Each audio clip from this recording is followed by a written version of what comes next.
Deux Plebsters. Moi aussi, il faut que je mette mes lunettes pour Murphy, pour les gens qui nous regardent en vidéo et non en audio. Je t'ai commandité. Exact.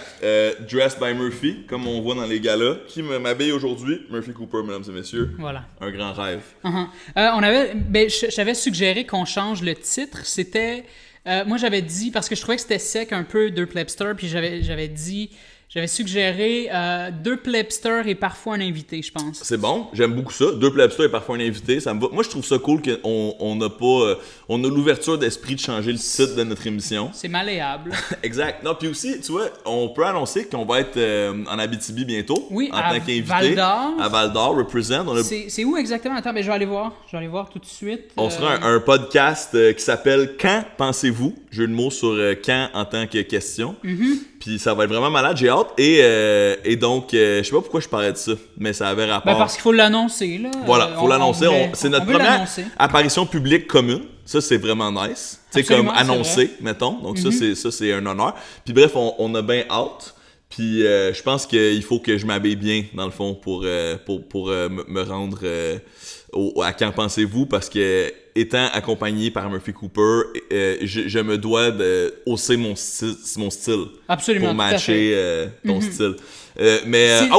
Par rapport excuse-moi, c'est à la microbrasserie Le Prospecteur, c'est le 15 octobre. Un lundi. Tous nos amis en Abitibi, taguez vos amis en Abitibi, envoyez-leur ça va nous faire plaisir de discuter. 17 à 19 heures. Et on est bien sûr ouvert aux photos de Bloggers Mode de toi et moi avec nos amis, n'est-ce Absolument. pas? On est bien sûr ouvert à ça. La Connu Life sera vécue par Murphy et un peu moi aussi. Pour la première fois en région. Yes! Pour la première fois, Murphy Cooper sort de Montréal. C'est malade, man. Je pense que c'est la première fois. Puis je dois dire aussi, on est à Val-d'Or, on est en Abitibi, on va sûrement passer proche de Rouen. Moi, Rouen... Presque dans un comté solidaire. Exact. Moi, Rouen, c'est... Il y a 10 ans, dans un questionnaire de VJ recherché à Musique Plus, il me demandait quelle était ta ville préférée au Québec et j'avais répondu Rouyn-Noranda. Okay. Donc, on aura la chance. Puis je sais pourquoi je pensais à ça, parce qu'on parlait du titre de notre podcast, puis moi, je trouvais que, en expliquant un peu notre démarche, puis dis-moi si t'es de mon avis là-dessus, je pense que notre podcast aussi, dans la démarche, il y a le fait d'être le moins possible brandé, comme le moins possible contenant, puis le plus possible contenu. C'est pour ça que on change de nom, que on fait pas de montage, ou à peine le minimum là, tu sais. Je pense qu'il y a un effort d'authenticité dans notre démarche. Là, je mets des gros guillemets. Mais moi, c'était pas du tout ça initialement. C'était plus ton approche dans le fond. Puis j'étais pas en désaccord avec ça, là. Je laissais ça aller, puis je me disais ça va être ça, puis c'est tout. Il y a une part de simplicité volontaire aussi là-dedans. Ouais, c'est ça, parce que moi c'est très important pour moi le titre, puis c'est très important de bien se positionner parce que on a déjà fait quand j'étais propriétaire de site web à l'époque, dont le site web hiphopfranco.com. Hiphopfranco. On avait lancé un réseau social avant que Facebook vienne tout foutre en l'air, finalement. Et on a appelé ça Réseau urbain. Puis on a perdu le contrôle à cause de ce titre-là. À cause du nom. On avait des artistes du mois. Il y avait Extérieur, Malajube, je pense. Malade. On avait un partenariat avec le Bang Bang Magazine, qui signe 1425. Et il y avait eu Cœur de Pirate comme artiste du mois, puis tout ça. Ça ne changeait absolument rien parce que dans la tête des gens, c'était un site web hip-hop. Et au départ, on ne l'avait pas dit qu'on était les propriétaires de Hip Hop Franco, donc il n'y avait aucune association possible entre les deux, mais c'était le nom. Et pour moi, ça, maintenant, j'ai eu ma leçon. Je comprends. C'est super important. Ouais. Donc, à la question rhétorique de Shakespeare, est-ce qu'une rose qui ne s'appellerait pas une rose sentirait aussi sweet? Toi, tu réponds oui. Elle changerait un peu d'essence par le nom qu'on lui donne. C'est difficile. C'est difficile parce que je pense que la réponse est aussi malléable que le nom de notre podcast. Je sais pas parce que tout nous donne tort aujourd'hui avec Internet. Non, mais c'est vrai. Je peux pas affirmer quelque chose avec certitude maintenant parce que quelqu'un va juste prendre le risque, se mettre en danger, se rentrer dans la tête de me donner tort, puis tabarnak, il va me donner tort dans 6 mois. Mais parce que tout est relatif, right? C'est comme moi, je reviens souvent à ça dans une philosophie plus personnelle, mais Einstein avait raison, tout est relatif. T'es toujours plus à gauche qu'un gars à gauche, t'es toujours plus à droite qu'un gars à droite, puis vice-versa. Puis, tu sais, je veux juste aussi, avant qu'on passe sur autre chose, parce que je sais que t'as envie de nous partager ton statut Facebook qui est tout frais, puis j'ai hâte de l'entendre parce que je ne l'ai pas lu encore, donc probablement que ça me méritera un like plus tard, mais... avant, je veux juste dire que tu as nommé quand même des légendes, Malajube. Tu sais, il y a des gens qui jouent tout le temps chez Winners. Je sais pas pourquoi. La chanson Le Portée disparue, elle est tout le temps dans la playlist chez Winners, back-to-back avec Tears for Fears. Je sais pas pourquoi. Et ça, c'est une grande réussite. Non, mais Malajube avait réussi à l'époque quelque chose d'assez extraordinaire, c'est-à-dire de se rendre international avec la musique francophone. Parce que bien sûr, les paroles sont un peu cachées, là, mais c'est un de ces groupes où la voix devient un instrument plus qu'un outil littéraire, je crois. Puis comme beaucoup de styles comme le gros hardcore metal puis des affaires de même. Mais bref, puis ça avait obtenu beaucoup de succès à l'époque. Puis aussi tu as mentionné Cœur de Pirate, puis je dois absolument faire un shout-out parce que Cœur de Pirate présentement a un Twitter game next level. Je trouve qu'elle a toujours été une personne très drôle, mais là dans les derniers mois là, elle a vraiment step up son game humoristique sur Twitter, puis second degré, puis bref, moi je veux juste envoyer une fleur en passant pour les gens qui aiment notre podcast pour les côtés plus divertissants parfois. Je pense que vous allez avoir du plaisir sur le Twitter de Cœur de Pirate.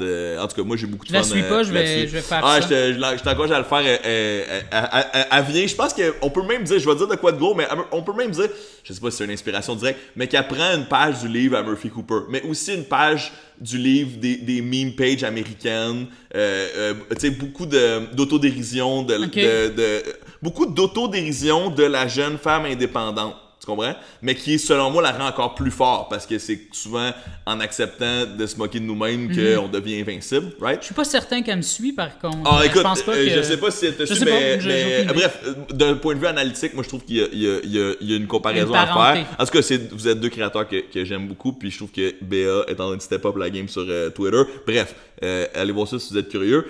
Puis, parle-moi de ton statut Facebook. Je vais juste le lire, dans le fond. C'est une espèce de manifeste de l'homme féminisé, puis je vais lire ça, puis on n'est même pas obligé d'en discuter après, là, c'est vraiment juste... je pense que oui. Parce que j'étais satisfait de ce statut-là, et je me suis dit, c'est très important, il y a des jeunes qui te suivent sur YouTube, il y a des jeunes qui me suivent aussi, et je trouvais ça important, fait que ça va comme suit, Frédéric. On t'écoute.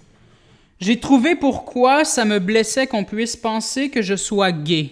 J'avais un peu honte de ça avant, je croyais que ça dissimulait une part bien enfouie d'homophobie dans mon moi viscéral, pourtant je ne suis crissement pas homophobe.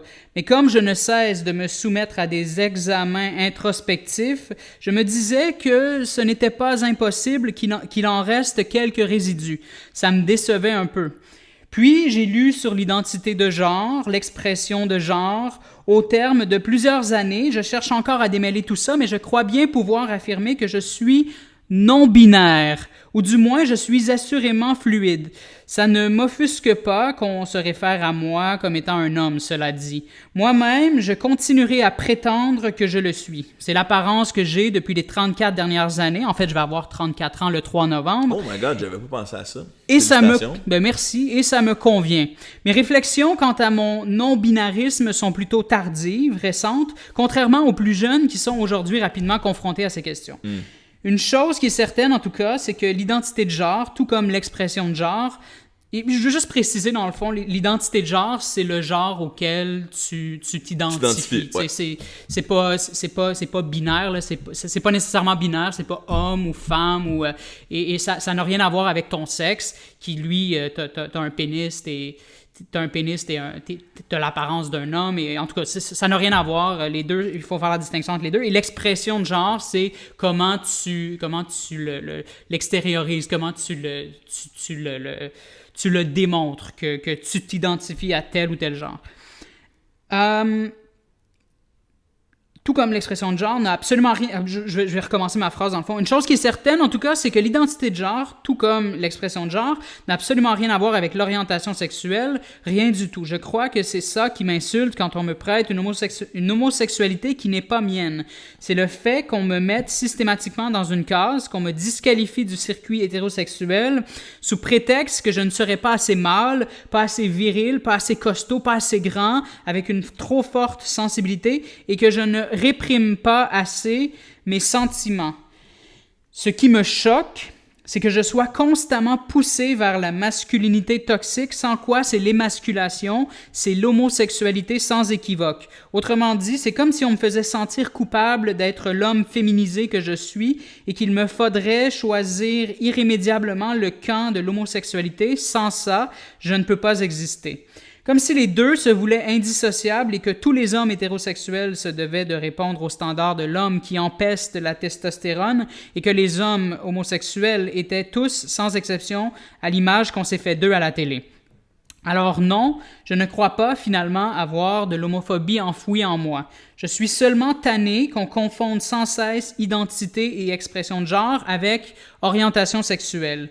Laissez les hommes avoir des émotions, merci. Aussi, cessez de me demander d'arrêter de maigrir parce qu'un homme ne devrait pas, selon vous, être trop mince. J'ai seulement envie de maigrir encore plus pour vous faire fermer la gueule. D'ailleurs, j'ai largement dépassé mon objectif initial, qui était de me rendre, je suis passé de 220 livres. Mon objectif initial, c'était de me rendre à peu près à 165 et je suis rendu à 143 livres pour faire fermer la gueule des gens qui veulent m'émasculer. Voilà.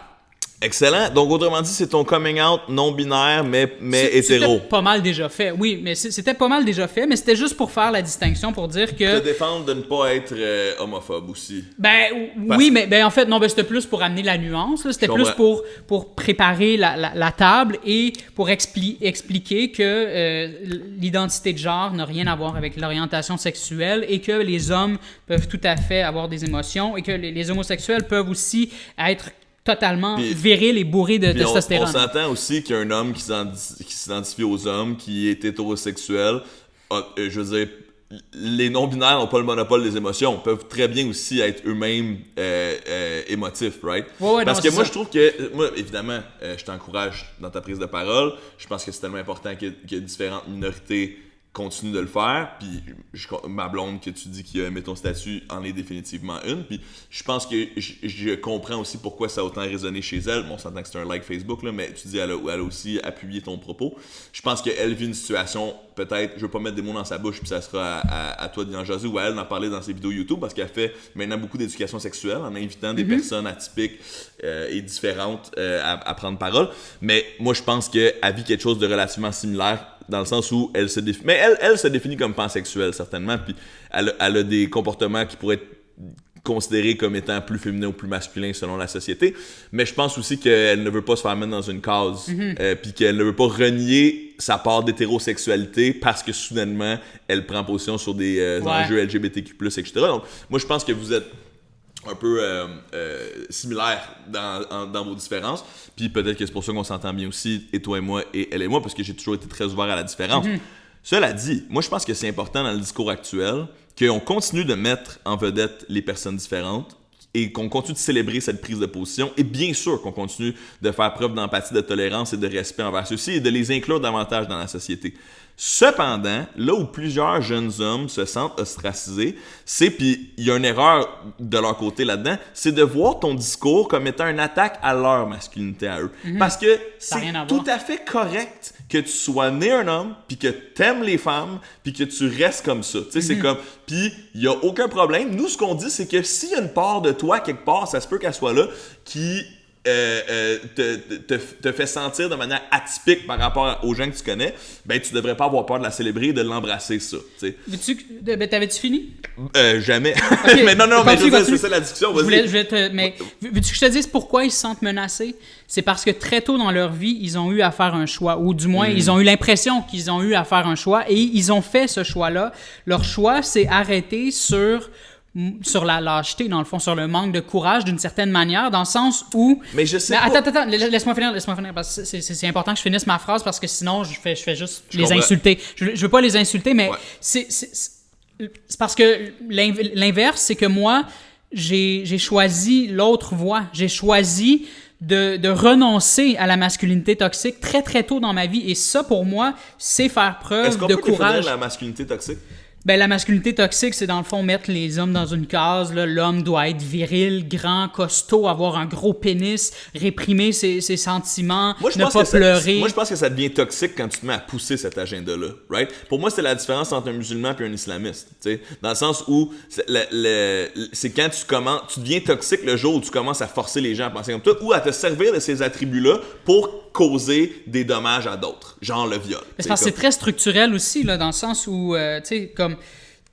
Mais oui, je comprends ce que tu veux dire, mais parce que moi, ton comportement va quand même avoir une influence sur la manière dont les femmes vont se comporter aussi. Tu sais, ton comportement va nécessairement brimer la liberté des femmes ou ton comportement va amener les femmes à leur demander de se taire ou tu comprends? C'est là où ça devient toxique. Mais c'est parce que moi, j'ai pas de beef avec la masculinité à la base. C'est parce que c'est toxique pour eux-mêmes aussi. C'est toxique pour les autres, mais avant tout, c'est toxique pour eux-mêmes parce qu'ils répriment des choses. Ils répriment qui est-ce qu'ils sont. Oui, mais selon moi, c'est seulement une minorité d'hommes.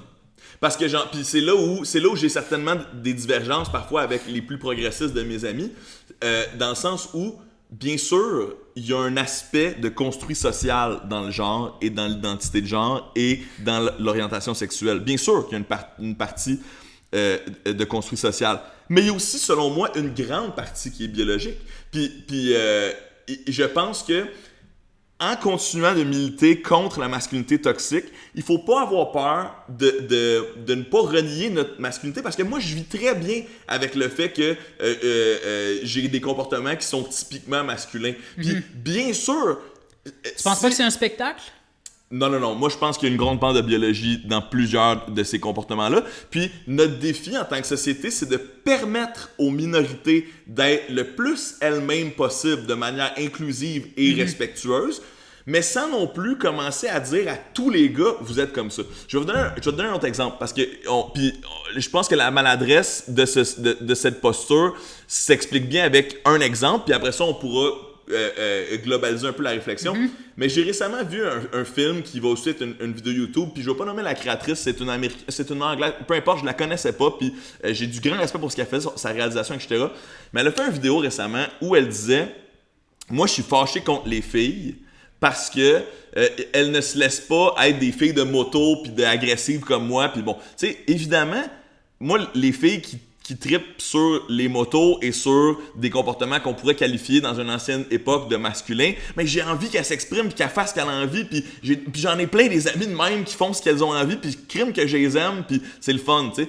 Mais la maladresse de son discours arrivait au moment où elle disait « Je suis fâché contre toutes les filles qui trippent donc bien sur le rose, puis il y a d'autres choses dans la vie. » Mais oui, mais en même temps, t'es qui pour invalider le désir d'une femme d'aimer le rose si, genre, elle a le goût de le faire, tu sais? Puis la maladresse de son discours, c'est que ça devenait « Vous devriez toutes être plus différentes, vous devriez toutes être comme moi. » Ben, ça, c'est grave. Puis évidemment, moi, je continue de pousser pour plus de ces enjeux progressistes discutés dans la société pour permettre aux minorités de se reconnaître davantage et d'être moins isolées, mais il ne faut pas non plus le faire aux dépens d'une grande proportion de personnes qui vivent très bien avec le genre auquel ils ont été attribués et qui certainement gagneraient à être plus ouverts par rapport à leurs émotions et l'introspection et tout ça, sortir un peu des carcans, sauf qu'il ne faut pas non plus ostraciser des personnes qui ont toujours bien vécu avec la personne qu'ils étaient, sans trop se poser de questions. Ouais. Ben moi, je vais te répondre que je pense que tes nuances sont peut-être pas nécessaires suite à la lecture de mon texte, dans le sens où je connais tellement plein de gens qui seraient d'accord avec ce que tu viens de dire. Je trouve pas que c'est vraiment un enjeu tant que ça. Parce que je suis même pas en désaccord avec ce que tu viens de dire, tu comprends? Puis je suis sûr que la plupart des gens qui vont écouter ça seront même pas en désaccord avec ce que tu viens de dire non plus. Tu sais, je pense par exemple à Camille Robert qui assume totalement le fait qu'elle aime le rose. Ben je pense, là, je veux pas y prêter ça, mais il me semble que oui, puis elle assume totalement le fait de se maquiller, d'apparaître comme une femme sur Instagram, puis tu sais, elle l'assume, puis s'il y a quelqu'un qui est féministe, c'est bien Camille Robert. Puis ben c'est ça son bouquin, son premier ouvrage est Rose, très, très bon ouvrage d'ailleurs. Et ben, c'est ça, fait que je pense pas qu'il y ait tant de désaccords, tu comprends? Fait que je pense que cette nuance-là amène les gens à penser que les gens qui ont un discours comme moi, c'est des extrémistes dogmatiques qui veulent rien entendre, qui sont très peu nuancés, alors que c'est tout à fait l'inverse. Toutes mes prémices viennent du fait que vous êtes valide, selon moi. C'est comme toutes mes prémices viennent, j'essaie toujours d'établir le fait que c'est important qu'on vous célèbre, puis qu'on doit vous inclure, puis représenter mieux les minorités en général dans toutes les sphères comme médiatiques. Mais je peux faire un parallèle avec un ostinade que j'ai eu récemment avec des modes de la page fruitée. Page fruitée d'une page de meme que j'adore, que je trouve extrêmement pertinente et drôle. Et j'ai apprécié leur virage politique dans le cadre de la dernière campagne électorale, même si je ne partage pas toutes les opinions politiques des modes, j'imagine. Mais tu vois, récemment, ils ont sorti un meme qui disait la pilule difficile à avaler. Puis là, la pilule en tant que telle disait on fait juste poster des mimes politiques progressistes des fois pour filtrer les douches de région puis les gens de droite qui polluent le web québécois de nos réseaux. Puis moi, tout ce que j'ai répondu à ça, c'est comme j'ai dit je vous aime, j'aime votre page, c'est comme bien sûr, moi je trouve que c'est important ce qu'ils fassent, puis je respecte énormément leur position politique. Sauf que, puis moi je prends un pas en arrière un peu. Sauf que c'est exactement avec des attitudes comme ça que les progressistes et les médias américains ont isolé les gens des régions aux États-Unis et isolé les gens de droite aux États-Unis. Pour faire élire Trump. Et qu'est-ce qui arrive quand on isole des gens? Ils se radicalisent. Et c'est Q, la alt-right et l'élection de Trump. Puis c'est à force de peut-être... moi, j'essaie de me mettre entre les deux parce que je parle le langage des progressistes, mais je suis capable aussi de parler le langage des conservateurs ou des hommes blancs en colère ou whatever.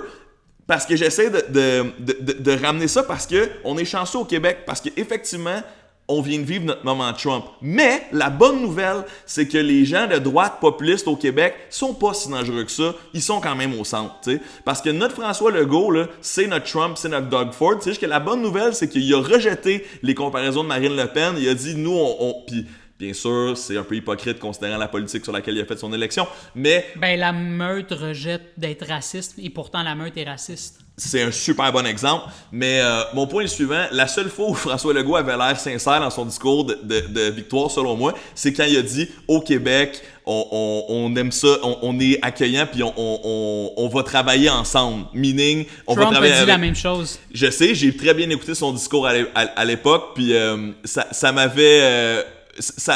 j'avais moins senti d'authenticité de sa part. Puis c'est ça. Moi, mon point est le suivant. Je trouve qu'on est très chanceux au Québec parce que notre moment Trump, on vient de le vivre, puis ça pourrait vraiment être pire si on regarde ailleurs. Tu sais. Mais puis donc c'est ça. Fait que tout ça pour dire que bien sûr que j'espère que tu vas continuer d'avoir la plus grande plateforme possible pour parler de ces enjeux-là, puis de continuer de faire avancer le Québec à ce niveau-là.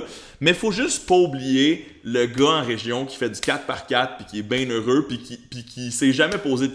Je veux dire, qui ne se reconnaît pas dans David Bowie. Tu comprends ce que je veux dire? Mais ça n'enlève pas le fait que David Bowie devrait pas exister, puis il devrait fucking exister, puis tous ceux qui s'y intéressent devraient le célébrer en malade, tu sais.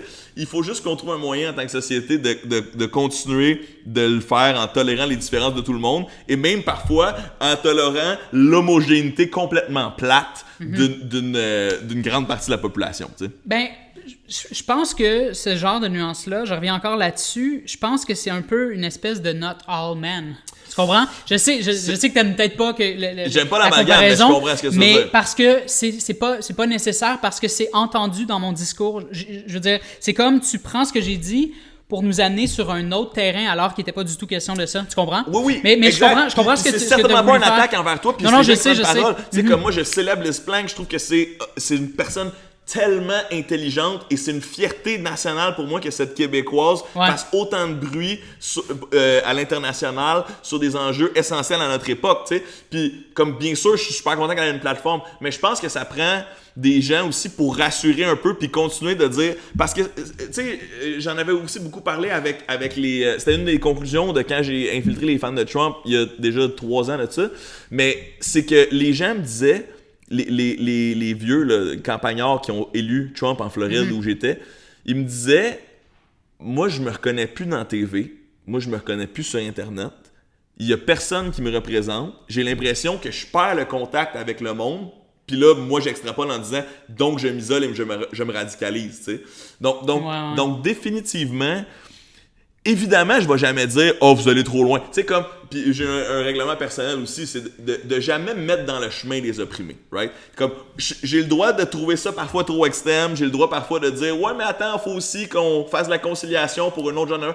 Mais au moins, puis ça, j'ai pris ça de Tom Morello, guitariste de Rage Against the Machine, « I'll never be in the way », tu sais, genre comme, des gens qui prennent parole. Fait que tu sais, sauf que je vais peut-être être à côté pour vulgariser puis essayer de ramener ça, tu sais, genre, pour essayer de ramener ça de manière intelligible pour des gens qui sont moins à l'avant-plan de ces enjeux-là, tu sais, notamment des gens peut-être plus âgés ou situés hors des centres où le progrès va plus vite, habituellement, tu sais. Ben, je comprends ce que tu dis, puis c'est vrai qu'il faut être à l'écoute de ces gens-là, sauf que ces gens-là qui se considèrent opprimés, souvent vont se considérer comme les plus opprimés des opprimés, ou la victimisation. Ou plutôt, ils vont pas considérer qu'il y a plus opprimés qu'eux, et qu'il y a des gens qui s'identifient encore moins qu'eux. Des gens aux États-Unis les parents noirs doivent parler avec leurs enfants, puis leur dire tu peux pas faire telle ou telle affaire parce que si tu fais ça, tu vas te faire regarder croche, tu vas te faire arrêter, tu vas te faire tirer. C'est une réalité aux États-Unis. Et le truc aussi, c'est que souvent, la classe moyenne va se victimiser et va faire passer ses problèmes avant celle de la classe inférieure, les pauvres et tout ça, les moins nantis. Puis là, c'est là où définitivement, je rentre à 100% de votre bord là-dessus parce que, effectivement, je pense qu'en général, dans toute la population, il y a un manque d'empathie. Moi, je travaille activement à développer mon empathie, puis je souhaite un monde où tout le monde essaye un peu plus de se mettre dans les souliers de d'autres gens. Puis on en a déjà aussi parlé sur le podcast. Tu sais, on peut prendre l'exemple tellement grossier des masculinistes contre les féministes. Puis ils disent, mettons, l'argument principal des masculinistes, c'est comme... Oui, mais l'homme aussi, là, des fois, il est victime. Puis genre, oui, mais oublie pas que, comme tu dis, not all men, tu sais. Puis, fait comme, c'est juste comme, attends, là, c'est juste que là, on a tellement de chemin à faire. Puis là-dessus, je te rejoins aussi, c'est la même chose pour les minorités sexuelles, les minorités visibles. C'est comme, on a tellement de chemin à faire que c'est correct qu'on aille trop dans l'extrême. Puis effectivement, comme tu dis, il faut pas que ça devienne une excuse pour la classe moyenne ou genre, l'homme blanc en région de se victimiser lui-même, tu sais. Mais on devrait justement se servir de notre ancienne aliénation, surtout au Québec. Tu sais, comme on l'a dit, nos parents qui se faisaient mettre des bâtons dans les roues à cause de la langue qu'ils parlaient ou de la famille d'où ils venaient. Ben là, présentement, sur notre territoire, on a exactement la même chose, mais pour des gens qui sont un peu différents de nous. Mais comme on l'a déjà vécu dans le passé, on devrait être bien placé pour justement s'ouvrir à la suite. T'sais. J'ai une hypothèse sur le vote caquiste. Okay. Je pense que les gens qui ont voté pour Legault et la CAQ, ce sont des gens qui sont principalement issus de la classe moyenne, comme je disais tantôt, parce que j'ai l'impression que, comme je disais, qu'ils se voient plus comme des victimes que tout le reste, tandis que les véritables victimes qui sont sous le joug de...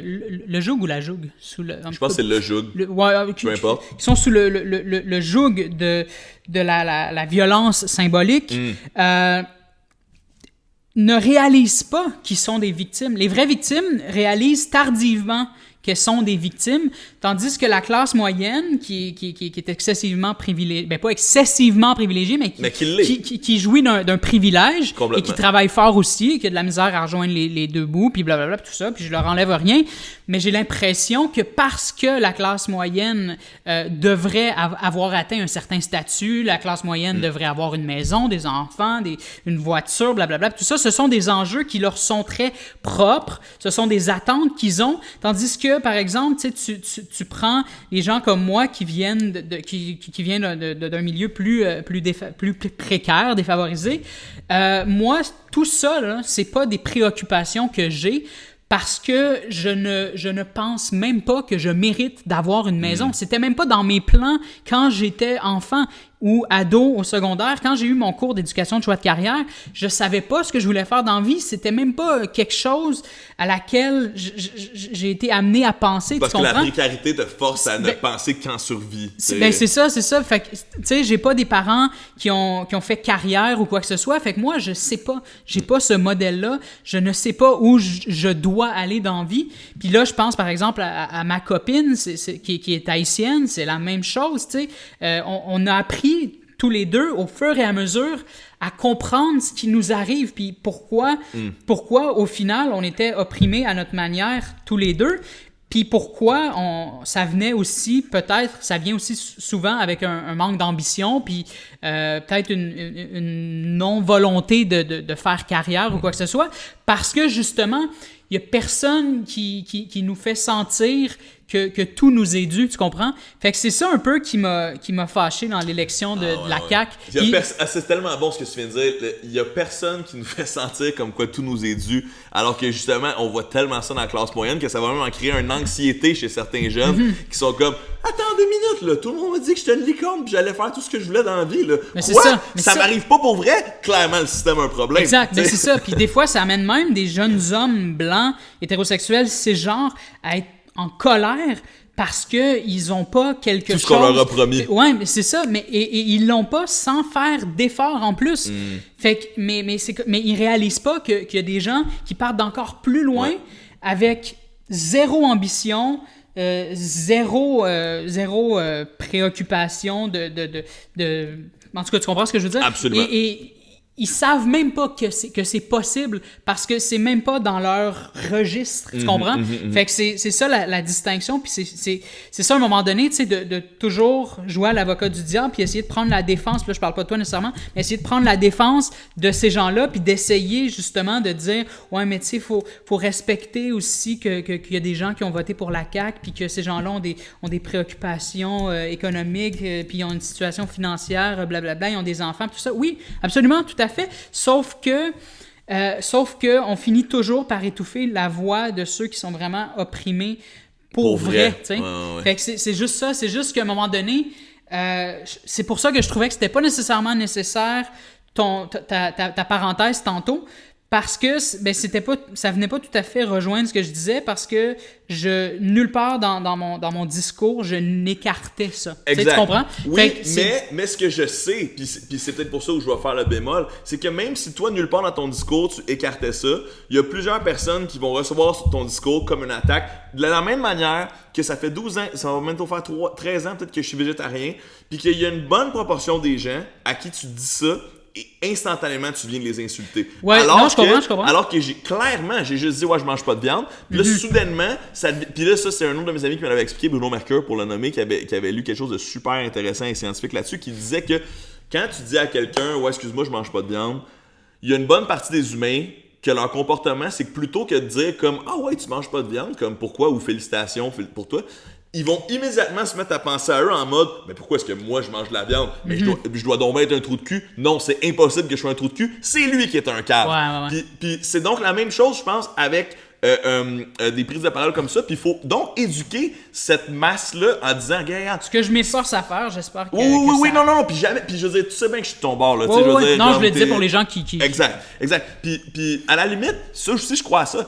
C'est pas nécessairement... Tu sais, quand on dit c'est pas toujours aux personnes racisées de porter le fardeau, de faire l'éducation sur le racisme au Québec parce que c'est bien trop big, right? Fait que tu sais, comme toi aussi, je reconnais à 100% que... Tu sais, moi, je milite pas pour que tu mettes un disclaimer, là. Tu comprends ce que je veux dire? Je milite pas pour que tu mettes un PS ou un en passant, genre comme not all men, ou genre, tu sais, comme évidemment mais c'est important que je tienne mon bout quand toi t'as joué à l'avocat du diable, c'est correct que tu l'aies fait, mais c'était important aussi. Puis je viens de le faire avec Fruité, puis je vais continuer de le faire parce que c'est comme, si ça prend justement un gars qui parle les deux langages, puis que genre, j'ai l'impression que... Puis comme c'est ça, tu peux jamais comprendre à 100%, mais j'ai l'impression que je comprends exactement ce que tu veux faire, puis je t'encourage là-dedans, mais que j'ai aussi de l'empathie pour les gens qui ont peut-être pas les outils pour comprendre ta démarche. Juste les rassurer en disant hey, regarde, son émancipation, là, ça t'enlève rien à toi. Non, c'est ça. Tu sais, genre, toi, tu vas pouvoir continuer de faire ce que tu fais, puis continue, puis oui, t'as des problèmes, puis on va y penser, puis on va s'y affairer. C'est juste qu'il y a d'autres problèmes encore graves présentement qu'on doit se mêler pour une grande partie de la population qui peut-être te semble minoritaire, mais qui est vraiment essentielle. Et peut-être plus grande que tu l'imagines en plus. Ouais. Donc à ce niveau-là, c'est sûr que je suis de super bonne foi avec ton discours. Bien sûr, je suis plus content que ton discours existe que l'inverse, right? Comme évidemment, je veux dire, c'est tellement important que ça se fasse. Mais c'est ça, je trouve que... Puis c'est peut-être aussi dans mon caractère, tu sais, comme personnellement, j'ai toujours été un médiateur. J'ai toujours été... puis je sais pas si c'est à cause que je suis de même, mais comme même dans les enjeux familiaux, amicaux, tu sais, les blonds, les chums, les blondes qui sortent avec l'ami de l'autre. Souvent, je me ramasse comme étant genre un dude qui est comme, ben, garde, j'essaie de... Peut-être que je suis doux, peut-être que je suis genre soft, si tu nommes ça comme tu veux, mais comme j'essaie toujours de concilier. Peut-être que j'aime pas les chicanes, tu sais, mais bref, je suis en train d'introspecter complètement, là, tu sais. Parce que tu remarqueras que mes prises de parole sont toujours faites de manière très générale, très vaste et sur mon propre terrain. Et jamais, tu m'as probablement jamais vu aller faire la morale sous le statut de quelqu'un d'autre ou quoi que ce soit. Tu faisais en niveau 4, là, genre très drôle, puis de partie de ta démarche. Là. Tu faisais pas la morale, mais tu mettais en spectacle un peu parfois les ignorants. Ah oui, ben oui, comme mettons Guy Nantel, j'allais le confronter. Là. Je dois dire, par exemple, quelqu'un, tu sais, il y a quand même un sentiment assez fort anti-Guy Nantel auprès de notre génération, je pense. Parce que moi, personnellement, c'est pas mon humoriste préféré. J'ai un respect pour ce qu'il a construit, mais je dois dire que son entrevue avec François Legault m'a vraiment impressionné. Je sais pas si tu as eu la chance. C'est comme 100 fois moins. C'était fort. Ça, c'était fort. Avec François Legault. Parce que le Vox Pop, avec François. Avec François, en tant que tel, j'étais juste comme respect, man. Parce que ça, c'était fort. Toi, tu connais ton thing pour vrai. Puis ça, je pense que la démonstration par l'absurde était très bonne. C'était bien joué. Il faut être capable de donner des fleurs quand on en mérite. Puis ça, j'ai trouvé ça bon. Mais son maudit Vox Pop où il continue de montrer du monde niaiseux pour faire des clics faciles, ça me rejoint beaucoup moins. Mais c'est correct, il y a plein de ma tante et de mon oncle qui ont beaucoup aimé ça, puis c'est correct, c'est nice que ça existe, tant mieux tout le monde. Moi, ce que j'aime pas de Guy Nantel, c'est que, tu sais, tout ce qu'il dit, je serais 100% d'accord avec lui si ça s'appliquait vraiment.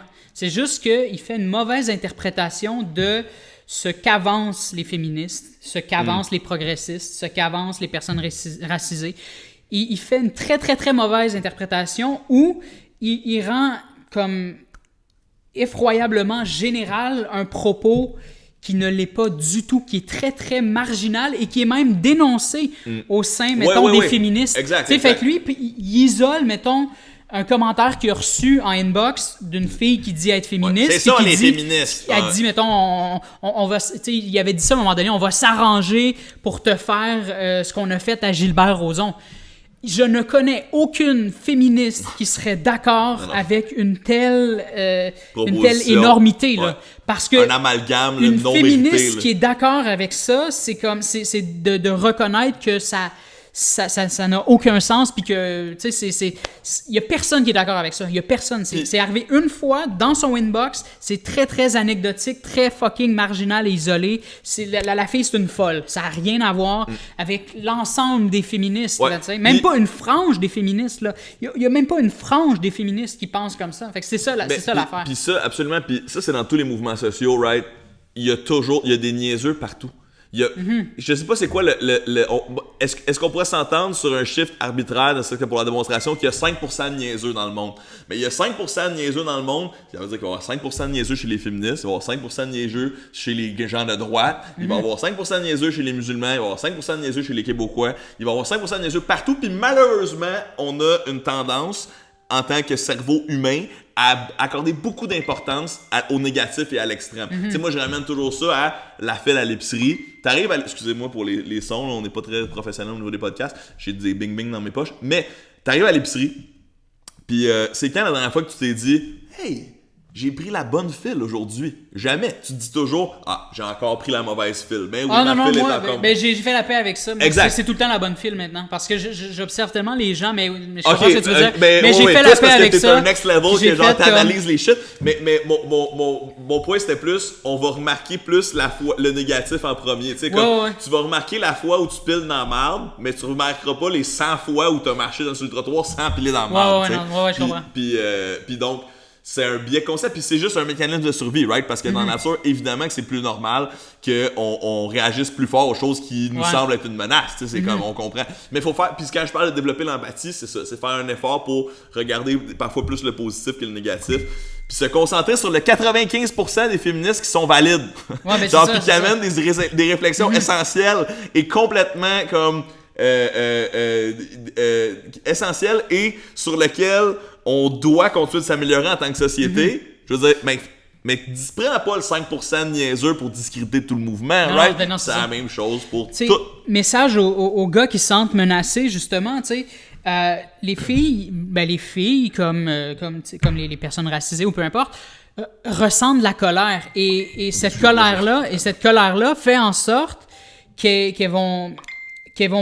doivent l'extérioriser, elles doivent faire passer leur message, elles doivent s'affranchir de cette colère-là, justement. Et c'est ça le but, c'est de s'affranchir de cette colère-là, c'est pas de vivre avec cette colère-là éternellement. Elles n'en veulent plus de cette colère-là, c'est pour ça qu'elles extériorisent tout ça. C'est pas pour vous faire chier, c'est pas pour vous menacer. Oui, des fois, ça va sortir maladroitement, mais ce n'est pas quelque chose qui est là pour rester. Tandis que l'oppression demeure depuis tellement longtemps et ce n'est jamais un combat, une victoire qui est acquise. Les victoires que les femmes vont aller chercher ne sont jamais des victoires qui sont acquises. Fait que quand une femme vit de la colère, c'est pas pour essayer de vous étouffer. Quand elle vous disent les choses avec peut-être agressivité ou maladroitement, comme c'est très possible, ça ne va pas durer. Le but, c'est jamais... C'est de s'y affranchir. C'est de s'affranchir de ça. Fait qu'il n'y a pas de menace, il n'y a pas tu n'as pas à craindre pour l'avenir, parce que l'idée, c'est justement que cette colère-là n'existe plus.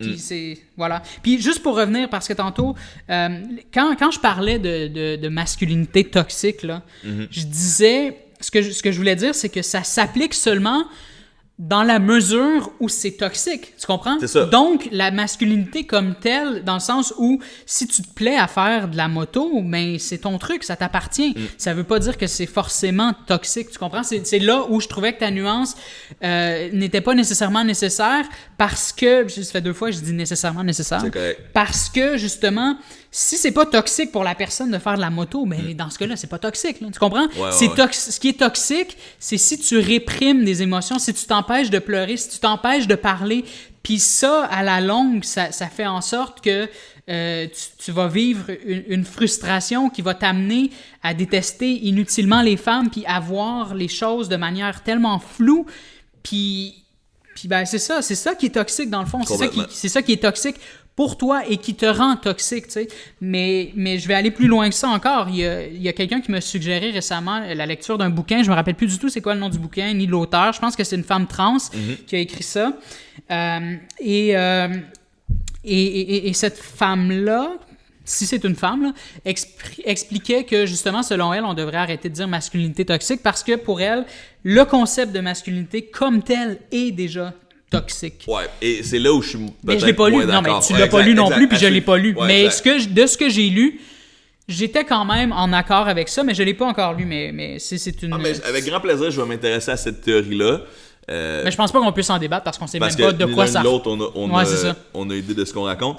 On va continuer de se lancer des fleurs de manière chauvine, mais c'est que j'ai l'impression, puis bien sûr, il y a des Québécois qui ne sont pas au courant de cet enjeu, c'est sûr qu'il y en a qui sont pas du bon bord selon moi, mais je dois dire quelque chose. Présentement, tu regardes aux États-Unis, là, puis la droite américaine, là, les mâles blancs américains de droite, là, sont tous du bord au juge Kavanaugh. Qui est horrible. Mais moi, ce que je suis vraiment content, là, c'est que j'ai commencé un peu à recenser autour de moi, puis il y en a dans ma vie des hommes blancs de droite, là. J'en connais, là, tu sais. Puis crime, même les hommes blancs de droite au Québec, ils sont bien sûr du bon côté, c'est-à-dire ils pensent que ça n'a aucun bon sens qu'un juge qui a commis une agression sexuelle soit appointé. Tu sais, genre, c'est une autre chose où c'est comme thank God qu'on est au Québec. Puis genre, oui, on a encore tellement d'affaires à faire, autant pour le féminisme que pour l'inclusion des personnes de minorité. C'est comme, évidemment, on a beaucoup de travail devant nous. Mais au moins, on part de pas mal moins loin qu'une gang de dudes aux États-Unis qui pensent que c'est tout à fait normal qu'un juge soit en position, puis que c'est un complot démocrate, cette histoire. Tu sais, je veux dire, et on que peut-tu croire les victimes? Le président des États-Unis se moque de la survivante Kristen B. Ford. Absolument. Il s'en moque, il rit d'elle, il banalise, non, pas qu'il banalise, il disqualifie ses allégations. Puis même si, comme le président des États-Unis. Clairement, on est dans une ère où on doit... Bill Clinton, faites revenir Bill Clinton. Là. Ce qu'il a fait à côté de ce que Trump fait, c'est absolument ridicule. rien. C'est il y a longtemps aussi. Je sais pas, dans le fond, j'ai plus les informations. Là. Je sais pas si... la question, c'est était-ce consentant ou non? C'est ça, était-ce consentant? Puis là, je me mêle pas de ça, c'est trop grave à l'époque. C'est une autre histoire. Sauf que, moi, ce que je trouvais intéressant aussi, c'est que, bon, moi, mon premier réflexe, on est dans une ère où il a été démontré de manière tout à fait scientifique que les crimes sexuels sont underreported, right? Fait comme, évidemment, en tant qu'être humain et non en tant que juriste, je vais avoir tendance à croire davantage les victimes, right? Parce que je me suis fait dire que c'est important, puis j'ai compris, parce que je l'ai vu de mes yeux, parce que j'en ai parlé à ma blonde, j'en ai parlé à ma mère, j'en ai parlé à mes sœurs, puis j'étais comme, OK, genre, ça, c'est crissement à faire. Bien sûr, ça va exister des fausses accusations des fois. Comme bien sûr, des fois, ça va exister. Mais pour l'instant, on a tellement un gros travail sur les vraies accusations qu'on doit montrer qu'on va laisser à l'appareil de justice le fardeau de s'améliorer pour mieux inclure les victimes. Mais si tu y vas d'un point de vue strictement rationnel, si tu oublies même ce sentiment-là et l'époque dans laquelle on vit, puis tu prends ce cas-là en particulier, sérieusement, la victime alléguée, présentement, a des menaces de mort tous les jours, doit se promener avec 2 cartes du corps constamment et aura de la misère à travailler à nouveau dans sa vie sans se faire confronter sur cet enjeu-là par quelconque personne. Qu'est-ce qu'elle a à gagner de mentir présentement? Non, j'y crois pas à ton complot démocrate, man. C'est juste d'un point de vue strictement factuel, même si tu t'es réussi à me convaincre que c'est de la foutaise de son histoire, pis qu'elle fait juste ça pour que les démocrates gagnent un siège de plus à la justice pendant 8 ans, 12 ans, whatever, I don't believe it. C'est genre, ça fait aucun sens que quelqu'un soit prêt à se sacrifier sur la place publique comme ça, vivre l'anxiété de cette dame et finalement faire comme non, c'était juste un mensonge parce que je crois vraiment qu'il devrait avoir un républicain moins d'un juge. What the hell? Anyway. Puis moi, je suis fier parce que peut-être qu'on en a au Québec des gens qui vont ne pas croire la victime, ça me rend profondément triste. Mais dans mon enquête personnelle... Alice Paquet, qui a vécu un très très dur moment, il faut le dire aussi. Là, exact. Si c'est pas notre cas, Kristen B. Ford, là, au Québec. Oh my God. Je pense que j'ai pas assez... Ironiquement, je pense que j'ai plus suivi l'affaire américaine que l'affaire québécoise. Malheureusement, tu sais, moi, je m'abreuve beaucoup de culture américaine et anglophone dans le rap comme en politique. Fait que je suis moins outillé, mais comme... Évidemment, on est à une ère où cette fille-là avait beaucoup plus à perdre que... Ben, en tout cas, ça se débat, là, mais anyway. Elle ne passera probablement pas à l'histoire, ou à moins que les femmes prennent le contrôle puis réécrivent... Ben, pas réécrivent, écrivent l'histoire correctement puis donnent le mérite qui est dû à cette femme-là. Mais dans le monde dans lequel on vit... la personne qui risque de passer à l'histoire là-dedans, c'est Kavanaugh. Là. C'est clairement lui qui va probablement... Ben c'est demain, je pense. Ben demain, là, on tourne vendredi. Là, mais fait que ça devrait déjà être... Ça devrait déjà être... Ouais, c'est ça, on devrait le savoir. Là. Quand ça va être publié, on va le savoir. Mais lui va probablement être juge à la Cour suprême là, pendant plusieurs années. Là, tu sais. Un conservateur agresseur. Ouais. Un conservateur, correct. Agresseur, pas correct. T'sais. Mais c'est effectivement, je pense qu'on va en parler conservateur beaucoup. Dans le sens où il est contre l'avortement, là, quand même. Oh non, puis ça, on peut en jaser longtemps, effectivement. Moi, conservateur religieux, j'ai beaucoup de la misère. Conservateur économique, c'est une position qui se défend. Je suis pas un super fan, mais moi, je crois quand même à l'alternative. On peut parler là. Avec ces gens-là. C'est ça. Là, oui, exact. Puis il y a des super bons arguments dans la droite, autant aux États-Unis qu'au Québec. Puis je veux dire, moi, d'un point de vue plus global, je pense que c'est sain qu'il y ait une succession de gouvernements différents qui se succèdent parce que ça permet d'atteindre un certain équilibre. Parce que ça te prend des gauchistes pour trop dépenser, puis des gens de droite qui vont peut-être couper des services essentiels, mais ramener les finances, qui vont permettre plus tard à d'autres gauchistes de trop dépenser à nouveau. Puis c'est en arrivant avec les nouvelles idées qu'on va... Tu sais, mettons, imagine si un jour on réussit à avoir de l'assurance dentaire pour tous, comme le proposait Québec solidaire. Je pense que ça serait un pas en avant pour tous les Québécois. Mais... évidemment, on va perdre de quoi au change quelque part. Tu sais, je veux dire, peut-être ça va nous coûter plus cher quelque part, on va peut-être perdre de quoi quelque part, mais là, on va l'avoir eu, puis là, d'autres gouvernements rétabliront les finances éventuellement, puis c'est ça. Moi, je trouve que c'est sain qu'il y ait une certaine... Oh, c'est important. Politiquement, qu'il y ait une certaine rotation, mais évidemment, au niveau de la religion, j'ai bien de la misère, au niveau du conservatisme religieux, j'ai bien de la misère, et évidemment, par rapport au sexisme, je veux dire, il n'y a rien de conservateur, il n'y a rien de sexiste. Selon moi, la philosophie de droite se défend, mais ça devrait pas être du conservatisme social. Genre comme, dans le temps, on retourne-tu pas à Duplessis, la gang? Moi, je serais bien content de ça. Qu'on retourne pas à Duplessis. Puis, je veux dire qu'on retourne pas à d'autres époques horribles aux États-Unis. Ça me semble évident. Hey, je veux qu'on parle aussi un peu du documentaire Troller les trolls, parce que t'es dedans, puis je sais que t'avais des choses à dire. Moi, je l'ai écouté, on va dire que j'ai écouté à peu près 75% du documentaire. C'est un documentaire de 1 heure sur Télé-Québec. Je l'ai pas écouté au complet non plus. Ben tu vois, moi j'ai écouté une bonne portion, juste pour avoir au moins une opinion globale. Parce que je trouve qu'il y a des choses qui ont bien fait, je trouve qu'il y a des choses qui sont maladroites un peu, mais je suis curieux de t'entendre sur le sujet parce que t'es dedans, right? Je vais expliquer, tu me diras si... je vais pas m'emporter parce que, tu sais, moi, d'abord... on va juste contextualiser en général avant que tu embarques sur ton affaire. Fait que c'est un documentaire produit par Télé-Québec qui s'intéresse... La prémisse s'appelle... C'est Pénélope et Hugo Latulippe qui ont produit un documentaire et c'est basé sur... tout ça part du fait que Pénélope recevait des injures sur les médias sociaux, et des menaces de mort et, des menaces et dont des vidéos et des vidéos d'hommes qui se masturbent et tout ça. Ce qui est horrible. Ça, on l'accuse tout de suite. Puis moi, je célèbre le fait qu'on a décidé de faire un documentaire à cet égard. Je trouve que c'est bon. Je trouve qu'il y a des bons shows. Mais moi aussi, j'ai quelques réserves, mais je suis content que ça existe. Je t'écoute. Toi, t'es quelque part dans leur démarche. Oui, ben absolument. Ben c'est ça. C'est que moi, j'ai rencontré une de leurs recherchistes, Alix, à l'automne dernier. Donc, ça fait 1 an que je suis impliqué là-dedans, que je sais que ça s'en vient, puis tout ça. Et bon, ils m'ont rappelé vers... l'hiver, au milieu de l'hiver. Et là, on a tourné 2 jours de tournage, rémunéré, je dois le dire. C'est une équipe vraiment cool. J'adore Pénélope, j'adore Hugo, sont super gentils, tout ça. Stéphanie, Alix. Et bon, là, il faisait une espèce de portrait de ce que je fais, dans le fond.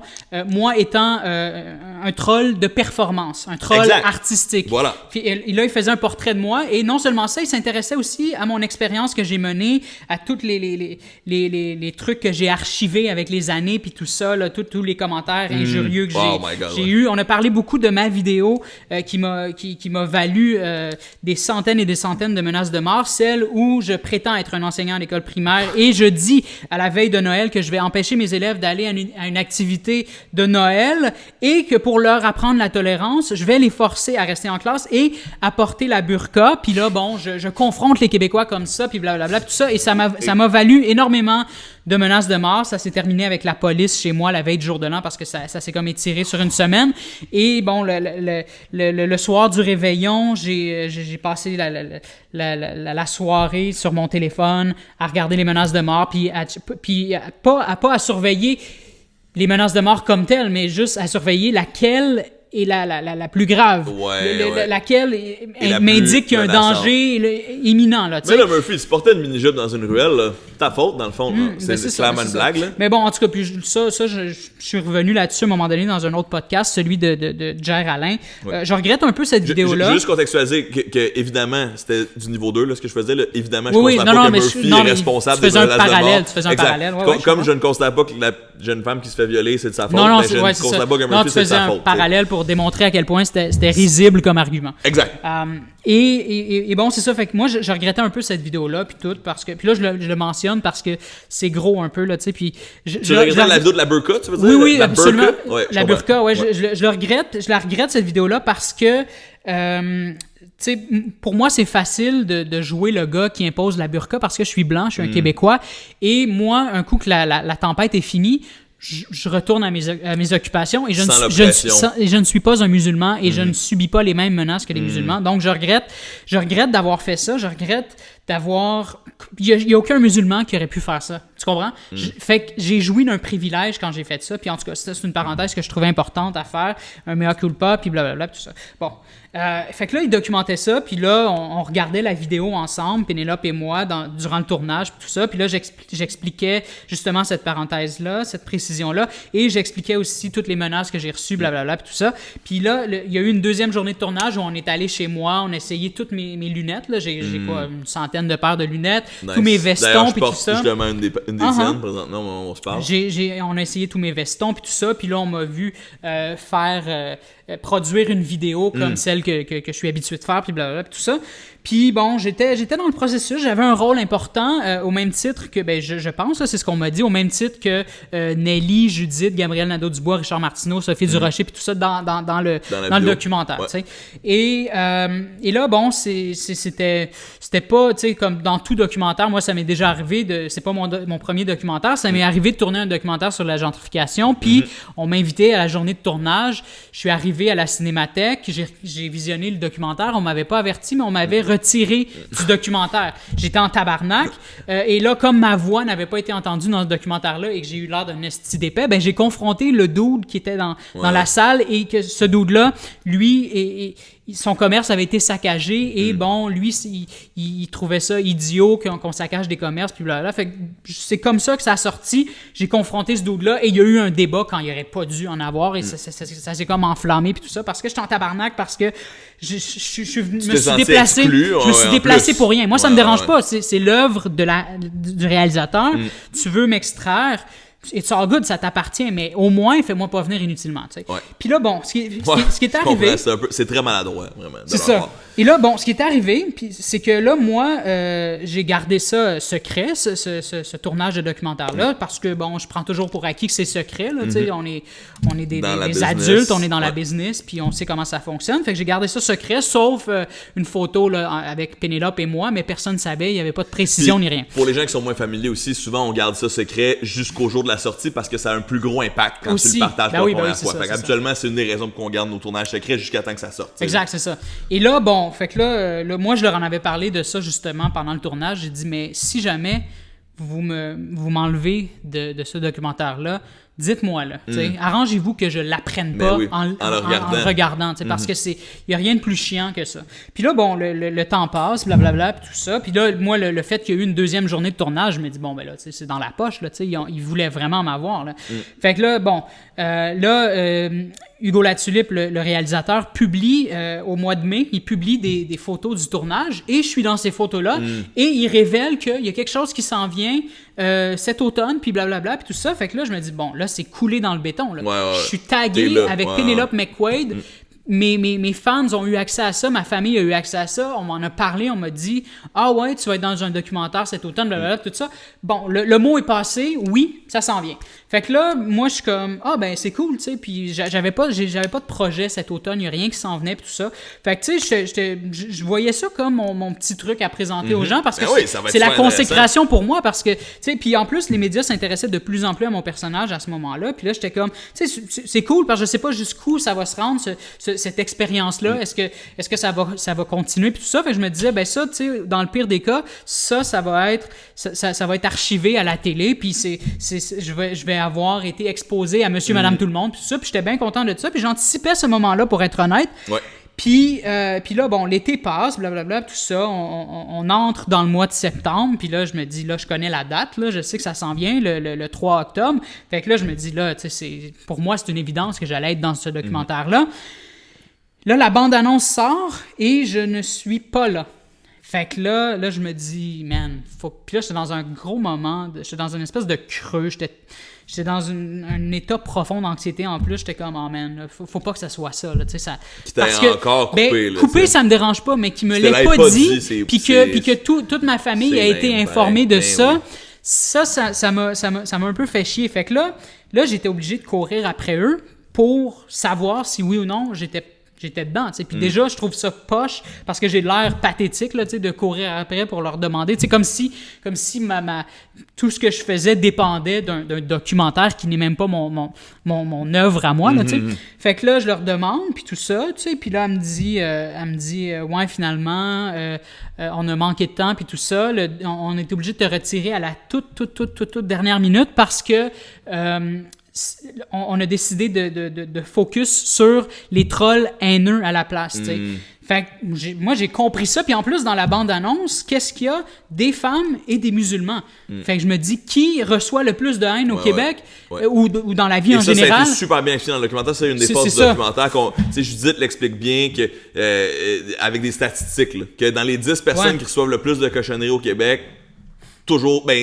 en grande majorité des femmes et des femmes racisées, des personnes racisées. Ouais, c'est ça. Fait que quand j'ai vu ça, je me suis dit, ben là, ils m'ont pas remplacé par des gens insignifiants quand même. Là. Ces gens-là ont plus leur place dans le documentaire que moi. Surtout si l'angle d'attaque du documentaire a changé à la dernière minute.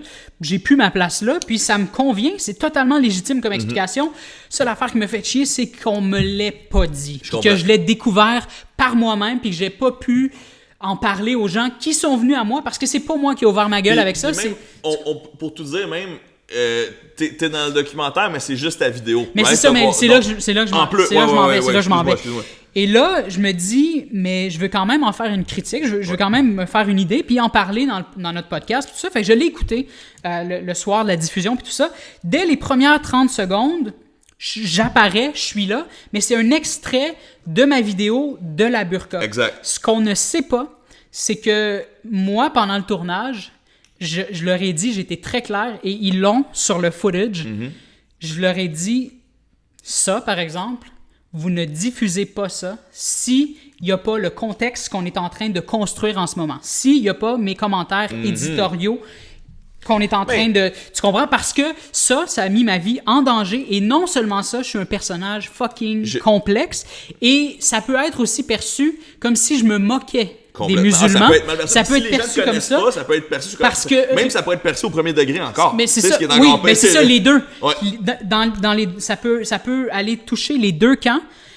Richard Martineau l'a déjà fait. Il a porté une burqa pendant qu'il animait à LCN pour se moquer, pour confronter les musulmans. Fait que ça aurait pu avoir l'air de ça. J'aurais pu avoir l'air de confronter les musulmans alors que moi, je pointais un double standard. Tu comprends?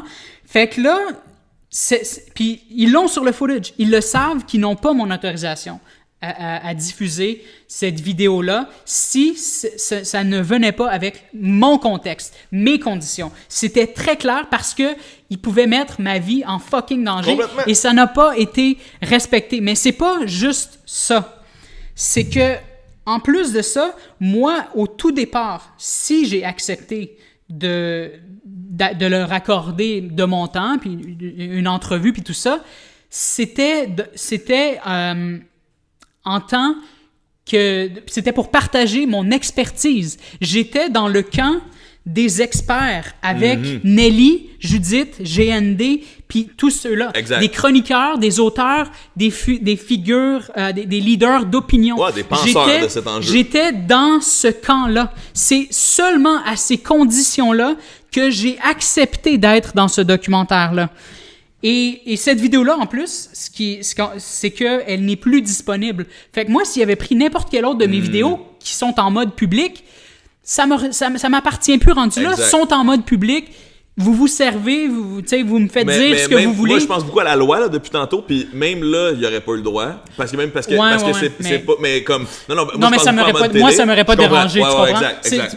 Je veux dire, je suis de bonne foi. Mais ce qu'ils ont fait, ils ont clairement pas le droit. Ils ont pris une vidéo que je leur ai envoyée, mais que je leur ai pas autorisé à diffuser ça sans contexte. Fait que c'est une vidéo que seulement moi détiens. Tu comprends? Moi, premièrement, en passant, j'ai tellement d'affaires à dire. Continue. Ouais, c'est ça, je veux juste finir. J'ai tellement plein de choses à te partager, mais je t'écoute. Bon, initialement, pendant 1 an, moi, j'ai été consulté en tant qu'expert. Donc, moi, dans ma tête, je suis là en tant qu'expert, en tant que penseur. Et là, finalement, j'apparais parmi les trolls. Mais là, on m'a précisé, c'est un documentaire qui met l'accent sur les trolls haineux. Et où sont les autres trolls de performance comme moi. Exact. Il n'y en a pas d'autres. Aucun. Il y a juste moi. Et donc, je suis présenté comme un troll haineux. Pas de manière explicite, mais qu'est-ce que je calisse là? Je suis dans l'autobus de l'intolérance avec José Rivard, les nonos de l'extrême droite et les misogynes violents. Je suis dans ce camp-là quand initialement, j'étais avec mes collègues. J'étais là pour mon expertise et là, je me retrouve à être un troll haineux, ce que je ne suis absolument pas. Fait que moi, c'est tous ces éléments-là qui font en sorte que quand j'ai vu ça, j'étais en tabarnak et je ne me suis pas du tout senti respecté. Et je suis fucking de bonne foi et bon joueur parce que quand on m'a retiré du documentaire, tout de suite, la première chose que je me suis dit, je l'ai dit tantôt, c'est que c'est son œuvre, ça lui appartient, il a tout à fait le droit de faire ça. Je connais les contraintes de la télé puis tout ça. Je sais que le diffuseur a le dernier mot, je sais tout ça. Je suis conscient de ça. Je suis content que je sens pas qu'il y a une injustice parce que les voix qui sont là sont les voix qui doivent être là. Tout était parfait, tout était réglé dans ma tête, il n'y avait aucun problème. Mais si t'es pour me retirer en tant qu'expert, tu me retires en tant qu'expert, puis tu vas pas me crisser là en tant que troll haineux. À leur défense, peut-être qu'ils ont voulu un peu corriger le tir en au moins m'inclure dans le documentaire, au moins dire on t'a pas tout à fait exclu, ok, mais si c'est ça, parce que, tu sais, on voit aussi Tania Lompré, Stupid, puis tout ça, là, tu sais, qui, eux, ont été interviewés et ne sont pas dans le documentaire non plus. Fait que je me dis, on a tous été là, back-to-back, dans cette portion-là du documentaire. Fait que je me dis que c'est peut-être ça. Peut-être qu'ils ont voulu, comme, nous rendre justice parce que, vu que nos entrevues respectives n'ont pas été diffusées. Sauf que, ben, c'est ça. Le résultat fait en sorte que notre entente n'a pas été respectée. Ma vie aurait pu être mise en danger. Complètement. Puis je veux dire, comme n'importe qui, là, tu sais, mais Richard Martineau peut décider là, de prendre cet extrait-là puis faire « Voyez ce troll haineux-là qui dit qu'on devrait imposer la burqa à nos élèves. Ouais, » Tu sais, comme c'est pas... contexte. Puis en plus, c'est ça. Premièrement, ils ont fait une grave erreur, même légale. Parce que, honnêtement, tu pourrais les poursuivre. Les gens, tu veux dire? Ah, tu parles de moi. Okay, non, je parle de Télé-Québec. Ok, ouais. Moi, si j'étais à Télé-Québec puis j'entendais ton discours, il y a des avocats qui chient dans leur culotte ou qui commencent à checker les contrats que tu as signés. Mais c'était pas dans notre contrat écrit, mais c'est clairement dans le footage. Là. Exact, en plus. C'est clairement, ils l'ont dans le footage, je l'ai dit pendant qu'on tournait. Là. Exact, puis je veux dire ça, fait que tu sais, on pourrait s'en reparler aussi hors d'onde, mais comme tu as définitivement un case pour les poursuivre, si c'est ce que tu as envie de faire. J'ai pas envie, non, parce que je veux pas, tu sais, je voulais en faire un statut Facebook le soir même parce que j'étais tellement en tabarnak. Je comprends. Mais c'est tellement nécessaire comme documentaire, puis mon passage dans ce documentaire-là est tellement court que je me dis...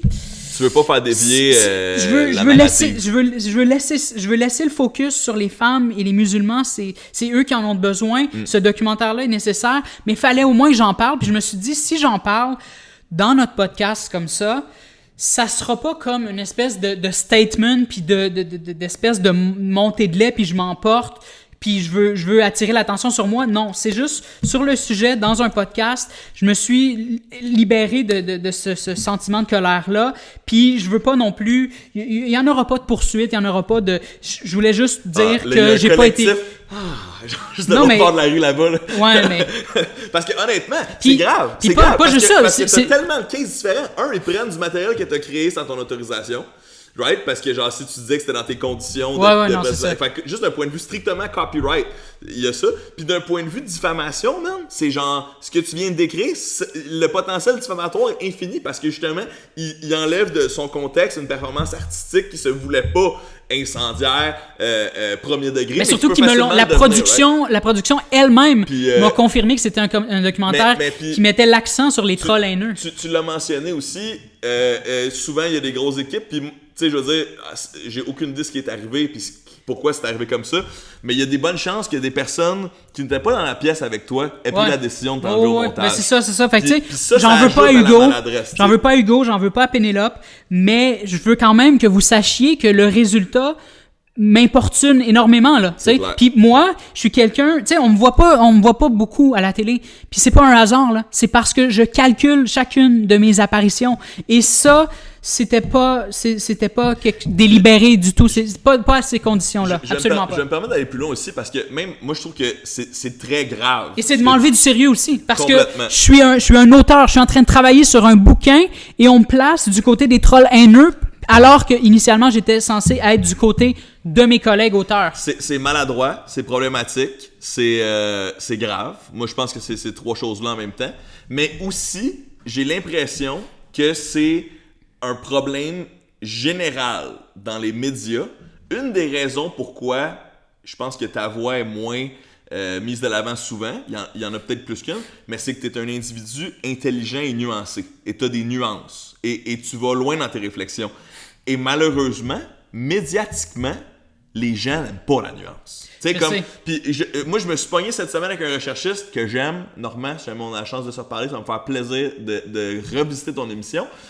Mais je me suis fait demander cette semaine, « Hey, t'es-tu un cycliste, toi? » Je suis comme, « Ouais, ça m'arrive de faire du vélo. »« Ok, ouais, on cherche un cycliste qui trouve que les automobilistes sont pas très courtois sur les routes. » Je suis comme, « Ah, mais moi, ma vision de ça, c'est que je suis à la fois un automobiliste et un cycliste. Puis je trouve qu'un des gros enjeux, c'est que la violence perçue des automobilistes vient du fait que ils veulent évidemment pas tuer un vélo, puis ils ont peur de tuer un vélo, mais ils font plutôt que de faire un examen de conscience, de la projection en disant « Ma peur de te tuer, c'est ta faute! Puis on va pas assez loin dans la réflexion. J'explique un peu ça, puis je dis donc j'ai une opinion un peu plus nuancée à ce niveau-là, puis comme faisant partie des deux mondes, je pense que c'est important que les deux on fasse preuve d'une meilleure compréhension en général sur la route. Évidemment, les automobilistes doivent être plus prudents parce que tu peux tuer quelqu'un, alors qu'un cycliste, c'est pas mal plus difficile de tuer quelqu'un.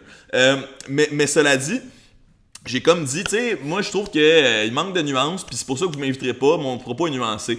Puis là, il m'a dit, ouais, mais je pense qu'on va partir à une émission qui s'appelle La Chicane. Ça va être du monde qui se chicane. Puis ma réponse spontanée, peut-être un peu fatiguée, c'était, ça existe déjà cette émission-là, ça s'appelle les médias. Tu sais, c'est comme, parce que évidemment, pour des raisons économiques et humaines, on va se concentrer sur la polarisation des opinions parce que c'est ça qui fait sortir le monde, c'est ça qui fait acheter des journaux, c'est ça qui fait cliquer des gens, c'est ça qui fait regarder des écrans, tu sais. Puis je pense aussi que même avant même toute cette histoire qui, moi, me trouble profondément, puis je veux dire, il y a bien des prods télé que j'aime, puis il y a bien des prods télé avec lesquels j'ai de la difficulté, puis il y en a une qui peut passer de l'une des catégories à l'autre incessamment, right? Puis ça fait quand même 10 ans que je suis dans ce milieu-là, puis comme ça, je trouve ça vraiment grave. Si je pensais, tu comprends? Je suis toujours dans... D'après moi, c'est pas si pire que ça. Tu comprends? Je suis tout le temps comme... D'après moi, je m'emporte peut-être un peu, fait que je voulais ton point de vue, tu sais. J'aime pas accuser les gens à tort. Moi, mon point de vue, c'est que c'est extrêmement grave. Je sais pas ce que je ferais dans ta situation, parce que, tu sais, je veux dire, parce que, comme tu dis, tu t'es exprimé, puis je suis pas mal sûr que si tu faisais écouter le clip que tu viens de faire à toute l'équipe, incluant toute Télé-Québec, tout le monde ferait comme « Oh wow! » Genre, je pense pas qu'il y a personne qui serait comme « Fuck this guy! » Je pense qu'il comprendrait, c'est tellement comme je pense pas que rationnel et valide. Exact, parce que quand j'ai tourné avec Hugo Latulippe, il a adoré notre expérience. Tu sais, il voyait, je suis pas un génie, mais il voyait en moi comme une espèce de non pas en moi, mais tu sais, il faisait des comparaisons avec David Lynch, tu sais. Ben oui. Puis lui se sentait comme David Lynch dans le fond parce que à cause de mes lunettes, le personnage, puis tout ça, il a beaucoup apprécié le tournage puis tout ça. Ils ont été super gentils. Je le sais que c'est probablement pas de leur faute. Ils sont pas mal intentionnés. Même là, moi, je pense qu'une des raisons pourquoi ils t'ont coupé aussi, c'est justement parce que t'apportais une nuance à ce documentaire-là. Puis bon, dit que moi, j'aurais aimé ça t'avoir à l'antenne pour avoir une nuance. Mais maudit que c'est compliqué, ça, de faire comprendre à du monde. Non, je pense pas que ce soit pour ça. C'est parce qu'ils ont manqué de temps. Puis parce que c'était pour mettre l'accent sur les trolls haineux. Sur José Rivard, puis les islamophobes, puis les misogynes. Mais dans ce cas-là, mettez-moi pas dedans. Ce que je ferais en passant, c'est que ce footage, je suis sûr qu'il est excellent, puis moi je ferais juste un web spin-off de Just You, tu sais, comme je ferais juste un web spin-off de la démarche de Murphy Cooper, parce que ces shots-là ils existent, puis c'est nice, puis je veux dire, ils ont déplacé du monde, ça coûte cher aller filmer du monde, fait comme, en tout cas, si j'étais soit la boîte de prod ou Télé-Québec, c'est sûr que je ferais de quoi d'intéressant avec ce footage-là en t'impliquant créativement. Ça se peut aussi que... Ça serait la moindre des choses. Mais ça se peut aussi que mon entrevue j'ai pas été à la hauteur. Je sais pas, j'écarte rien, mais moi. J'écarte rien. T'écartes rien, puis je te connais comme étant quelqu'un de très humble. Et très anxieux aussi. Exact.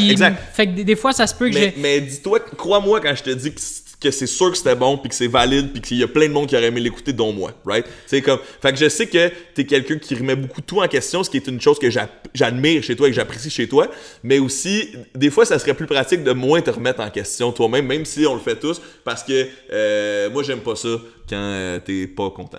Voilà, parce que je suis un ami puis je t'aime. Voilà. Fait que tu sais, comme, accorde-toi de l'importance, puis moi je trouve... Ouais, c'est ça, c'est ce que je fais, là. Ouais, puis t'es crissement de bonne foi. Je n'épargne personne. T'es crissement de bonne foi dans cette démarche-là, fait que tu sais, je t'encourage, puis tu sais, encore plus... je trouve que c'est encore plus grand si justement tu laisses couler puis tu fais non, j'ai compris, puis c'était chill, puis c'était une erreur. Man, parce que ta haine est tellement valide, puis je peux même pas imaginer comment je serais en tabarnak si ça m'était arrivé moi, right? Comme je sais pas ce que j'aurais fait. Je pense que ce que je vais faire, c'est qu'on va publier ce podcast-là. Ouais, exact. Et si finalement personne, ça se rend à personne, puis si finalement, tu sais, mes fans le voient pas, je vais peut-être en faire un statut, mais je vais laisser passer un peu de temps parce que je veux pas enlever, je veux pas prendre cette place-là. Je trouve ça important. Ouais. Je veux que la discussion ait lieu. Elle va se faire sans moi parce que bon, je me suis senti lésé là-dedans, mais quand la poussière va être retombée, je vais en faire un statut juste au moins pour l'expliquer parce que je peux pas laisser passer ça, absolument pas. C'est sur ta conscience, puis je comprends. Puis je pense que tu le fais de bonne foi, puis je pense que... Puis surtout avec ta prémisse où tu dis « je veux rien enlever au film », right? C'est comme... Parce que moi, je l'ai écouté, j'avais... c'est super important, là. J'ai beaucoup aimé les interventions de Nelly. Ah ouais? Moi, j'avais des doutes. Mais ce que j'ai entendu, il y a certains trucs qu'elle a dit, j'ai fait « Ah! » Tous les intervenants ont dit des très bonnes choses. Certains, selon moi, ont dit des trucs un peu plus maladroits, mais c'est parce que c'est correct, c'est normal. Je suis loin d'avoir la vérité, right? C'est comme... C'est juste que moi, Dalila aussi. Exact. Ah non, elle est exceptionnelle. Tout le monde était pertinent. Je suis un grand fan de Lucie. Ouais, Judith, ben oui. À chaque fois, elle nail, selon moi. J'ai aimé Patrick Lagacé aussi. Mais puis... tu sais, moi, je trouve une des maladresses du documentaire, même si on l'accuse un peu au début, puis c'est ça, on a juste 50 minutes, c'est normal, on s'adresse au public général. Ça, les documentaires n'ont pas la prétention d'être parfaits. Exact. J'aurais aimé, en général, qu'on peut-être on établisse mieux, justement, qu'on se concentrait sur les trolls haineux. Parce que effectivement, comme tout est un autre type de troll, mais c'est ça, il y a des trolls gaming qui sont assez inoffensifs, tu sais, il y a du shitpost qui est drôle, puis il y a du shitpost qui est raciste. Mais là, rendu là, c'est comme, oh, mais bref, c'est ça, on peut pas tout parler tout. Puis moi, c'est ça, moi je suis content que ça existait. Ma mère avait vraiment hâte de l'écouter, puis j'ai hâte d'avoir son opinion de ça, parce que je pense que ça s'adresse un peu à elle. Je pense que ça s'adresse un peu à des personnes plus âgées qui comprennent moins nos enjeux. Puis bref, moi, ton anecdote est fascinante, puis je vais m'en souvenir longtemps. Puis ton indignation était complètement justifiée, selon moi, qui a un pied dans le monde des médias depuis bientôt 10 ans et un pied dans le monde de l'Internet depuis presque aussi longtemps. 21 ans. Ouais, toi, 21 ans. Ok, toi. Moi, je parlais de moi, de mon expérience, dans le sens où ton indignation est valide, pas juste d'un point de vue personnel, mais d'un point de vue, je veux dire, structurel, d'un point de vue industrie. Tu sais, moi, j'ai tout de suite commencé à penser aux avocats, parce que je me disais, ça n'a aucun bon sens qui ait fait ça. Tu sais, genre comme, en mode, il n'y a pas une prod qui ferait ça dans la vraie vie. Tantôt, j'ai dit que ça se rendrait pas là, mais je sais pas, j'en ai aucune idée, parce que, tu sais, peut-être que quelqu'un va me dire, non, mais ça n'a pas de sens, là, puis peut-être que, tu sais, je sais pas, j'en ai aucune idée, mais moi, c'est pas ça l'intention, là, en ce moment, absolument pas, là, tu sais, je veux pas faire chier personne, tu sais, comme... T'as une démarche, t'as une honnêteté intellectuelle comme constante, puis genre ça, moi, vu que je te connais, je pense bien, je le vois immédiatement, mais c'est pas tout le monde qui vont célébrer cette volonté d'être à la fois introspectif et militant, right? C'est comme, c'est un contraste particulier que celui de s'affirmer à la fois vulnérable et passionné par un enjeu important. Puis ça, c'est tout à fait en ton honneur. Mais c'est nice que tu aies voulu partager ça, puis j'espère que ça va bien réagir sur les res. On doit dire, on va promettre des choses à notre auditoire. Éventuellement, on aura d'autres invités. Moi, je suis super content d'avoir vécu ça, mais on est en pour parler avec 2 invités vraiment intéressantes qui viendront un jour. Mais comme vous savez, notre podcast est sporadique, puis on essaie de s'arranger avec Pénélope. On pourrait recevoir Pénélope aussi, l'invitation est lancée. On aurait tellement de choses à dire et il n'y a pas d'hostilité ou de sarcasme dans cette invitation-là. Non, exact. Mais ça serait intéressant. Moi, c'est un personnage médiatique important pour que parfois je suis... Je l'aime beaucoup, Pénélope. Exact. Moi, j'ai des différences créatives parfois avec elle, mais ça, c'est normal parce que tous les artistes sont différents. Puis si on veut être capable d'avancer en tant que créateur, il faut être capable de se confronter, de se critiquer. Comme moi, je suis prêt à me faire critiquer sur ce que je fais. Je serais très content de recevoir Pénélope à l'émission. Mais là, on va nommer les noms tant qu'à faire. On est en discussion avec Lisanne Nadeau, une youtubeuse qu'on adore, qui moi, je veux dire, ça sur Lisanne, c'est vraiment une fille intelligente. Puis si vous prêtez pas attention à son intelligence, vous allez passer tout droit. Ouais, mettez pas le focus sur le fait qu'il y ait certaines insignifiances que vous jugez des trucs insignifiants là, sur Instagram. Ouais. Mais ou non, la publicité ou tout ça, c'est pas Lisanne, c'est beaucoup plus que ça. Et on veut aussi recevoir à l'émission Gabrielle Laila Titilé qu'on a en tête, Pony, qu'on a en tête depuis littéralement les premiers épisodes. Et Pony qui sort bientôt un magasin, ça va être absolument malade. Le magasin s'appelle Feelings, donc shout out à elle. Et on aura d'autres invités.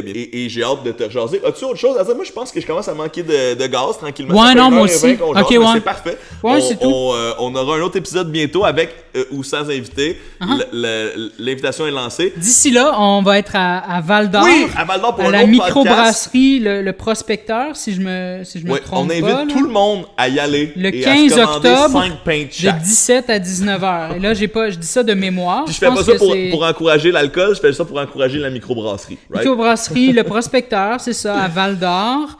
À l'émission Qu'en pensez-vous? Qu'en pensez-vous avec les animateurs Francis Murphy et Geneviève Bélan. Voilà, Geneviève Bélan, une amie de longue date, d'une de mes meilleures amies, que je connais bien du paysage de Val d'Or, qui travaille en culture à Val d'Or, qui fait du travail exceptionnel là-bas. Bref, on a hâte de vous voir. Donnez-nous des pouces comme toujours. Je vous rappelle que notre podcast, c'est une présentation du Patreon de Murphy Cooper. Patreon.com, Murphy Cooper. Hey, je fais une mini parenthèse pour ton Patreon. J'étais à un festival de films la fin de semaine dernière, puis on avait des questions du public. C'était comme si on était des réalisateurs qui présentaient une vidéo, puis après on avait des questions du public. Puis une mère a demandé, elle était accompagnée de sa petite fille. Là, le monde qui vous donne de l'argent sur Patreon, là, comment est-ce que vous vous assurez qu'il y a un retour sur leur investissement?